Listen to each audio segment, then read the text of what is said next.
வாங்க ஈஸியான சுண்டக்காய் குழம்பு செய்கிறது எப்படின்னு பார்க்கலாம். இது சுண்டக்காய் எங்கள் வீட்டுக்கு பக்கத்துலேயே இருந்துச்சு, அதனால் பொரித்து அப்படியே ஃப்ரெஷ்ஷாக வச்சது. இந்த மாதிரி சுண்டைக்காயெல்லாம் பார்த்து மிஸ் பண்ணாதீங்க. மாதத்தில் ஒரு 2 தடவை செஞ்சு கொடுங்க, உடம்புக்கு ரொம்ப நல்லது. சுகர் கம்மியாகும். குழந்தைகளுக்கு இந்த மாதிரி டிஷ்ஷெல்லாம் இருக்குதுன்னு இந்த லீவில் தான் நம்ம செஞ்சு கொடுக்க முடியும். நம்ம வந்து ஆயில் சேர்த்துக்காமல் கடலெண்ணெயோ நல்லெண்ணெயோ ஊற்றி நல்லா சின்ன வெங்காயம் 100 கிராமு, வெள்ளைப்பூண்டு 100 கிராமு, சீரகம், கடுகு, வெந்தயம், கருவேப்பிலை இந்த 3ஐயும் போட்டு நல்லா வணக்கிக்கோங்க. ஏன்னா இது வந்து நம்ம வந்து அரைக்கிறது இல்லை, வணக்கிறது தான். அதுக்கு அடுத்தது 2 தக்காளி நல்லா பழுத்த பழமாக நல்லா எடுத்து பொடி பொடியாக அறுத்து அதையும் நல்லா வணக்கிக்கோங்க.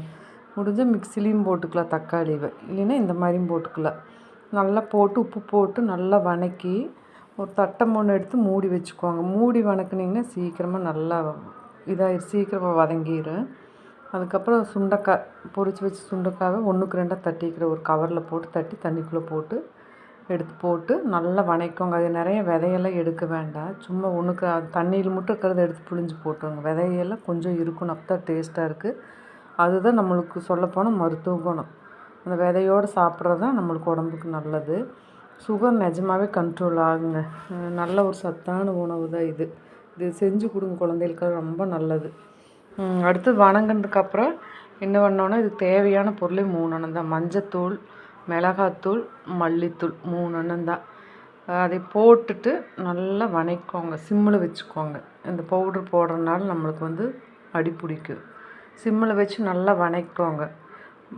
நல்லா வணக்கிட்டு எண்ணெய் பிரிகிற அளவுக்கு வணக்கிட்டு நம்மளுக்கு தேவையான அளவு புளி நீங்கள் எப்படி யூஸ் பண்ணுவீங்க. ஏன்னா இந்த வெயிலுக்கு நம்ம தக்காளி அதிகமாக போட்டிருக்குறோம், அதனால் அளவாக போட்டால் போதும்.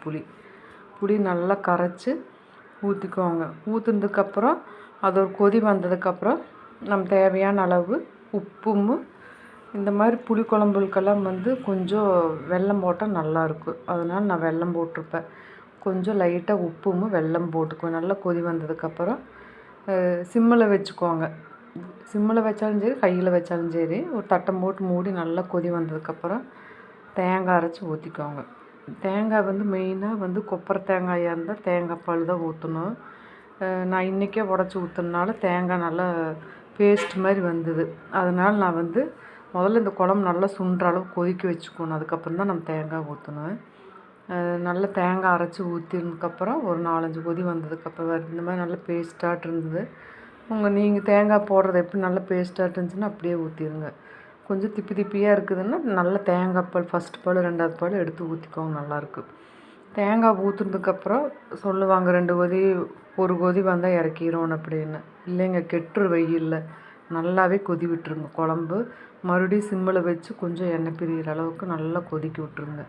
அவ்வளோதாங்க. இந்த டிஷ் ரொம்ப ஈஸிங்க. எல்லாமே நீங்கள் முன்னாடியே இப்போ வெங்காயம், தக்காளி, பூண்டு, புளி கரைசல், தேங்காயெல்லாம் அரைச்சி வச்சுருந்திங்கன்னா 10 நிமிஷம்தான். இது நான் வேகிறதுக்கு மட்டும் ஒரு 15 நிமிஷம் ஆகும்.